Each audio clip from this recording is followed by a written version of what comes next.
बिस्मिल्लाहिर्रहमानिर्रहीम। अस्सलाम वालेकुम स्टूडेंट्स, कैसे हैं? उम्मीद है कि आप सब खैरियत से होंगे। सो स्टूडेंट्स, आज मैंने बात करनी है MGT 101 के लेक्चर में। तो आज हमारा तीसरा लेक्चर है। उम्मीद है कि आपको बाकी लेक्चरों की भी समझ आई होंगी। मैंने इस डिस्क्रिप्शन में आगे इसका लिंक दे दूंगा दूसरी वीडियोज़ का। और वो पहला लेक्चर मैंने काफ़ी ज़्यादा लेंथी बना दिया था, उसमें मैंने ज़रा डिटेल में बात की थी। तो ये लेक्चर शॉर्ट है, इतना लंबा नहीं बनाया मैंने। तो उम्मीद है आपको इसमें समझ भी आएगी। तो स्टूडेंट्स, प्लीज़ मेरे चैनल को सब्सक्राइब कर दें। और एक बात मैं आपको याद करवा दूँ कि आपने क्या करना है कि अपनी कॉपी पेंसिल हाथ में पकड़ लेनी है, रजिस्टर हाथ में पकड़ लेना है, और उसके बाद आपने इसको साथ साथ नोट करना शुरू कर देना है। उसके बाद मैंने यहाँ पे एक व्हाट्सएप का ग्रुप का लिंक भी दिया कि जहाँ पे हम क्या करते हैं कि ये लेक्चर वाइज हम लेक्चर डिलीवर करके यानी कि बच्चों को पढ़ा के उसके बाद इसका टेस्ट भी लिया जाता है। तो अगर आप एग्री हैं और टेस्ट देना चाहते हैं तो आप हमारे ग्रुप को ज्वाइन कर सकते हैं। उसमें काफ़ी ज़्यादा और भी मेम्बर्स हैं जो कि माशाल्लाह बहुत अच्छा तामुन कर रहे हैं। एक टीम है हमारी। तो आपसे रिक्वेस्ट है कि ये अगर आप इस वीडियो को लाइक भी करें और चैनल को भी सब्सक्राइब कर दें और ग्रुप को भी आप ज्वाइन कर सकते हैं। तो टाइम शॉर्ट है तो हम क्या करते हैं, लेक्चर को स्टार्ट करते हैं। लेक्चर नंबर 3 है मेरे पास, system of the accounting and the some basic terminology. Students जो से स्टूडेंट्स होते हैं नए नए MGT 1 में, उनके फर्स्ट सेमेस्टर में उनको काफ़ी ज़्यादा मुश्किलात का सामना करना पड़ता है, कुछ चीज़ों का पता नहीं लगता। तो आपको अच्छे तरीके से मैं समझाऊंगा, आपने बिल्कुल ही ध्यान से सुनना है इसको बगैर टाइम जाए। स्टूडेंट्स, आज हमने बात क्या करनी है, कैश अकाउंटिंग और अक्रूवल अकाउंटिंग में फ़र्क बयान करना है। इनकम क्या होती है, एक्सपेंस क्या होती है, प्रॉफिट और नेट प्रॉफिट क्या होता है। उसके बाद है कैश इन हैंड प्रॉफिट, कि जो हमारे हाथ में पैसा होता है क्या वो प्रॉफिट होता है कि नहीं होता। उसके बाद है capital expenses and revenue expenses. Capital expenses क्या होते हैं और रेवेन्यू एक्सपेंसेस क्या होते हैं। उसके बाद है understand what is liability. Liability क्या होती है। सबसे पहले मैं बात करूँगा, सबसे पहले जो कि मैं हमारा पहला पॉइंट है, कैश अकाउंटिंग में और अक्रूवल अकाउंटिंग में फ़र्क बयान करना है। तो कैश अकाउंटिंग क्या होती है। It is accounting system in which the events are recorded when accrual checks is received और पेड। ये क्या होता है कि इसमें हम तब ही ये रिकॉर्ड करते हैं अपनी सिस्टम बुक में या अपनी बुक अपने पास खाते में, जब वो उसके पैसे दिए जाते हैं हमें, जब उसके पैसे दिए जाते हैं। अक्रूवल अकाउंटिंग क्या होती है कि it is the accounting system in which events are recorded as and then they occurred. क्या होता है कि ये तब ही हो जाती है इनकी ये वाली अकाउंटिंग, इनके इसको तभी हम मेंशन कर देते हैं जब ये हमारे पास इसका इवेंट आता है। फर्स्ट के मिसाल के तौर पर आपको इलेक्ट्रिसिटी का बिल आया, इलेक्ट्रिसिटी का बिल जनवरी का फरवरी में आता है। तो जनवरी का फरवरी में आता है तो क्या करते हैं हम, जनवरी में ही उसने क्या कर दिया, उसको इनके नोट कर लिया और हमने अभी उसके पैसे अदा करने हैं, इनके उसके अलहदा से पैसे हमने बचा के रख लिए कि हमारी ये है क्या है, अक्रूवल पेमेंट है, और हमने इसमें अक्रूवल इनके बिल जमा करवाना है अक्रूवल अकाउंटिंग में से। तो स्टूडेंट्स, उसके बाद है इसमें आपको फ़र्क बयान अच्छे तरीके से आना चाहिए। बहुत मोस्ट इंपॉर्टेंट पॉइंट भी है कि कैश अकाउंटिंग क्या होती है कि जब एक इवेंट अकर हो तो उसी वक्त उसको नोट कर लेना, उसके पैसे अदा कर देना वगैरह वगैरह। जैसे आप चीज़ पे परचेज़ करने जाते हो बाजार में तो उसी टाइम आप उसके पैसे दे देते हो, वो उसको नोट कर लेता है, यानी कि उसके उसी टाइम उसके पैसे आ जाते हैं। अगर आप और उसके बाद ये इसकी अक्रूवल अकाउंटिंग की जो बेसिक और अच्छी एग्जांपल है वो बिल वाली ही है कि जनवरी का बिल फरवरी में आता है तो आप क्या करते हो कि उसका जो सा उसको आप नोट कर लेते हो अपनी अक्रूवल बुक में, इनके अक्रूवल अकाउंटिंग में। तो ये आपने अदा करना होता है। उसके बाद इनकम क्या होती है, इनकम तनख्वाह को बोलते हैं basically. Income is also values of the good और services that business charge from the its customer. की क्या करता है कि एक बिजनेस अपनी खिदमात के बदौलत कस्टमर से जो पैसे लेता है, इनके चार्ज लेता है, उसे क्या बोलते हैं, इनकम बोलते हैं, तनख्वाह को बोलते हैं इनकम बेसिकली। इतना मुश्किल पॉइंट नहीं है। एक्सपेंस क्या होता है, एक्सपेंस खर्चे को बोलते हैं, एक्सपेंस को एक्सपेंडिचर भी बोलते हैं, अपने नोट कर लेना अच्छे तरीके से। इनकी कहीं भी एक्सपेंडिचर भी आ गया तो वो भी क्या है, एक्सपेंस ही है। Expense are cost incurred to earn revenue. अब रेवेन्यू क्या होता है, रेवेन्यू भी एक इनकम ही है।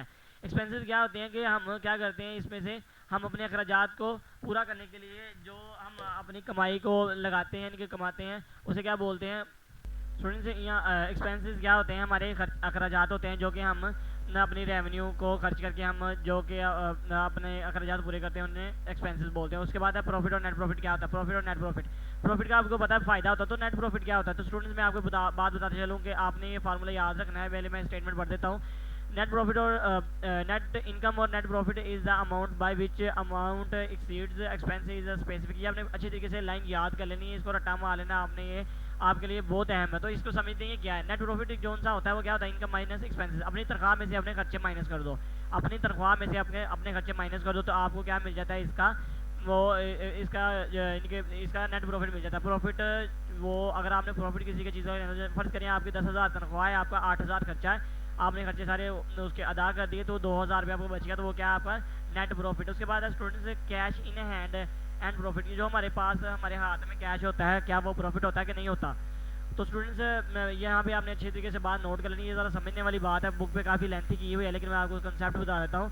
Note is not always profit because in which some more expenses are include, कि इसमें ये नहीं होता क्योंकि इसमें काफ़ी ज़्यादा खर्चे इंक्लूड भी होते हैं। मिसाल के तौर पर स्टूडेंट्स क्या होता है कि कैश जो आपके हाथ में होता है हमेशा वो क्या होता है, प्रॉफिट नहीं होता। फर्ज करें कि आपने क्या किया, आपने कि सेल किया, मोबाइल सेल किया, तकरीबन भी आपने क्या दिया कि 30,000 का मोबाइल सेल कर दिया, तो उसने आपको 30,000 दिए। अब जो उसने आपको 30,000 दिए, आपके हैंड में जो पैसे हैं यानी कैश इन हैंड, वो प्रॉफिट नहीं है। आपने उसमें से बड़े खर्चे अदा करने हैं, अपना उनके दुकान का बिल भी अदा करना है, रेंट भी अदा करना है, आपने पेट्रोल वगैरह जो भी वगैरह ना सारा कुछ क्या करना है, आपने अदा करना है। तो हमारा कैश इन हैंड हमेशा प्रॉफिट नहीं होता। तो आपने अच्छी तरीके से बात याद रख लें कि कैश इन हैंड हमेशा प्रॉफिट नहीं होता। उसके बाद है कैपिटल एंड रेवेन्यू एक्सपेंसेस। ये बहुत इंपॉर्टेंट है, आपने अच्छे तरीके से देख लेने हैं कैपिटल एक्सपेंसेस क्या होते हैं और रेवेन्यू एक्सपेंसेस क्या होते हैं।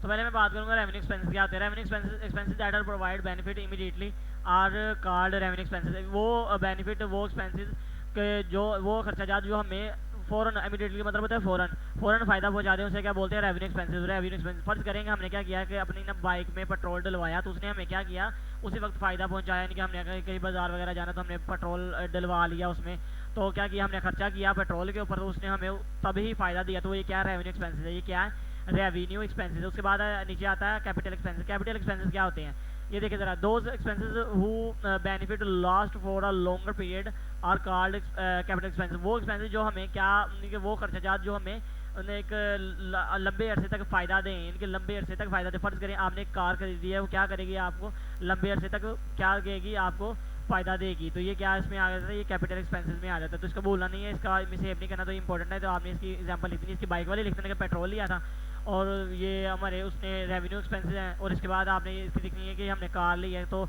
ये क्या है, हमें लॉन्ग टर्म के लिए हमारा इनके फ़ायदा देगी। तो ये क्या है, इसका इनके इसकी एग्जांपल है कैपिटल एक्सपेंस। उसके बाद स्टूडेंट्स मोस्ट इंपॉर्टेंट है कि लाइबिलिटीज़ क्या होती है। Liabilities are the debits and obligations of the business. Liabilities क्या होती है, हमेशा डेबिट साइड जो सी है, debits and obligations of the business. ये debits obligations of the business होती है। आपको समझ नहीं लगी होगी, मैं आपको डिटेल से समझाता हूँ कि लाइबिलिटीज़ ऑलवेज क्रेडिट की। ये लाइबिलिटीज़ जो होती हैं हमारे पास जिम्मेदारियाँ होती हैं। क्या होती हैं, हमारे पास जिम्मेदारियाँ होती हैं जो हमने अदा करनी ही होती हैं। तो ये क्या है, हमारी जिम्मेदारी है कि फ़र्ज़ करें हमने किसी से उधार लिया, 5,000 उधार लिया, हमने एक बिज़नेस खोला, 5,000 उधार लिया, तो वो जो जिससे लिया है वो हमारी क्या है, 5,000 हम पे लाइबिलिटी है कि हमने उसको अदा करना है। तो ये क्या है, लाइबिलिटीज़ है, एक जिम्मेदारी है। और स्टूडेंट्स आपने इसको अच्छी तरीके से याद रख लेने के बाद ये क्या है कि ये क्रेडिट होती है। क्रेडिट ये इस लेक्चर में इतना इनके डिटेल से नहीं बताया गया, तो इसलिए मैं इसको ज़रा टच ही कर रहा हूँ क्योंकि आपका ये लेक्चर भी कवर हो जाएगा, जल्दी जल्दी कवर करना है। इंशाल्लाह ये सेकंड जब आगे वाले लेक्चर आएंगे उसमें ये डिटेल से दिए हुए हैं, तो हम उस पर डिटेल पे बात करेंगे। आपने बस यही याद रखना है कि ये क्या होती है, आपने डेफिनेशन याद कर लेनी है, थोड़ी सी आपने पॉइंट याद कर लेना और ये बताना है कि जो उनसी लायबिलिटीज़ होती हैं वो क्रेडिट होती हैं, हमेशा क्या होती हैं, क्रेडिट होती हैं। जो जिम्मेदारियाँ होती हैं जो हमने अदा करनी होती हैं। फ्रेंड्स जल्दी से देख लेते हैं आज हमने क्या पढ़ा। आज हमने पढ़ा कैश अकाउंटिंग में और कोलर अकाउंटिंग में फ़र्क क्या होता है, इनकम क्या होती है, एक्सपेंसेस क्या होते हैं, प्रॉफिट और नेट प्रॉफिट क्या होता है, कैश इन हैंड क्या होता है और कैश इन हैंड प्रॉफिट होता है कि नहीं होता, कैपिटल एक्सपेंसेस क्या होते हैं और रेवेन्यू एक्सपेंसेस क्या होते हैं और क्या और लाइबिलिटी क्या होती है। तो उम्मीद है आपको लेक्चर की समझ आई होगी, अपने दोस्तों में शेयर करें। अगर नहीं किसी चीज़ की समझ लगी तो आप मुझे कमेंट सेक्शन में पूछ सकते हैं। तब तक के लिए अल्लाह हाफिज़, अपनी दुआओं में मुझे याद रखिएगा।